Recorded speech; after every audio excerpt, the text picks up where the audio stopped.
Wilaya ya Kinondoni Saadi Mtambule amewataka viongozi wa dini katika wilaya hiyo kuendelea kutoa elimu kwa waumini wao kuhusu umuhimu wa amani na utulivu, lakini pia kuendelea kukemea watu wote wenye nia ya kuleta vurugu au uvunjifu wa amani wakati nchi ikielekea katika uchaguzi mkuu mwezi huu wa Oktoba. Akizungumza na viongozi hao wa dini, Mtambule amesema utulivu, amani na umoja uliopo nchini umejengwa kwa muda mrefu na umesababisha uwepo wa maendeleo makubwa yaliyopo hivi sasa. Hivyo viongozi wa dini wana wajibu mkubwa wa kuhakikisha mahubiri yao yanaendelea kuwa chachu ya kuimarisha amani, umoja na mshikamano uliopo. Vunia maendeleo makubwa yaliyofanywa na serikali yetu kwa sababu tumekuwa na amani. Kwa hiyo tunamshukuru sana Mungu kwa amani hii ambayo ametujalia, na tunajua kwamba pasipokuwa na amani hakuna kitu chochote kitakachofanyika.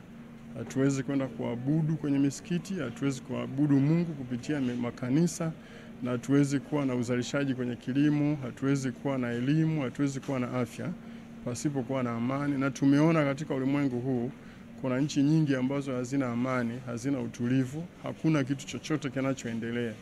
Mwenyekiti kamati ya amani ya viongozi wa dini wilaya ya Kinondoni, Sheikh Mohamed Mhenga, amesema umuhimu wa amani ni mkubwa na kueleza kuwa viongozi hao watasimama katika kuhamasisha amani, lakini pia kuwahamasisha wananchi kujitokeza kwenda kupiga kura Oktoba 29.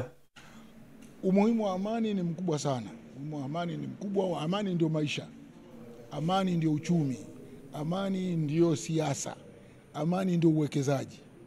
Kwa sababu sisi tulivyokuwa, mzee wetu Adam alivyokuwa peponi, wakati anashushwa katika ardhi hii, aliambiwa na neno kubwa na Mola wake kwamba teremka na katika dunia utapata amani na utulivu. Kisema hivi, walakum fil ardi mustaqarrun wa mata'un ila hin. Kwa hivyo amani ni haki yetu, amani ndio maisha yetu, amani ndio salama yetu. Bila ya amani usalama utakuwa hakuna, na bila ya amani maisha yatakuwa hayapo. Mungu amewaridhia wanadamu ulimwenguni na hasa wa Tanzania. Na Mungu mwenyewe ndiye chanzo cha amani. Ndio maana anaitakia amani nchi, anatakia amani watu wake. Na sisi kama viongozi wa dini tuna neno linalosema upendo na amani. Tumekutana hapa kama Wakristo, tumekutana hapa kama Waislamu, tumekutana na serikali yetu ya wilaya kujenga upendo, tukae pamoja kwa amani, ili tunapokwenda kwenye uchaguzi wetu mkuu wa Jamhuri ya Muungano wa Tanzania twende kwa upendo, twende kwa amani.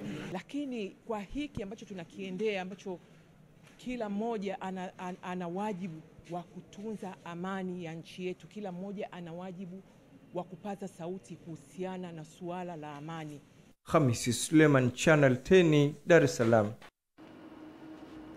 Bodi ya korosho hapa nchini imepiga marufuku kwa mtu yoyote asiye na kiwanda cha kubangua korosho kununua korosho katika soko la awali la zao hilo, na kutaka wenye viwanda kununua na kutumia nembo za viwanda vyao kwenye magunia kusafirisha makorosho wanazonunua, lengo likiwa ni kudhibiti na kuwezesha